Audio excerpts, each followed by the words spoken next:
आपलं स्वागत. पाहूयात आजच्या ताज्या घडामोडी. इंगळी येथील विठ्ठल रुक्मिणी मंदिरात संत नामदेव महाराज यांची पुण्यतिथी विविध धार्मिक कार्यक्रमाने उत्साहात साजरी करण्यात आली.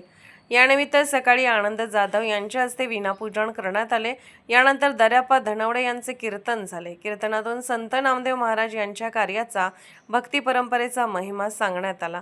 यावेळी नामदेव शिंपी समाजाचे अध्यक्ष महेश आंबेकर, उपाध्यक्ष ज्ञानदेव शिंपी, सुभाष जाधव, सुनील शिंपी, बाळासाहेब शिंपी, विठ्ठल शिंपी, कृष्णा शिंपी, पुनीत शिंपी, राजू शिंपी, दत्तात्रय आंबेकर, आनंद आंबेकर, आप्पासाहेब आंबेकर, प्रकाश वनारसे, विठ्ठल मुळे उपस्थित होते. यावेळी भाविकांना प्रसादाचे वाटप करण्यात आले. SB न्यूजसाठी इंगळीहून राजू कोळी. राजकीय, सामाजिक, आर्थिक असा सर्व घडामोडींचा आढावा पाहायला विसरू नका SB न्यूज चॅनल आणि नक्कीच सबस्क्राईब करा.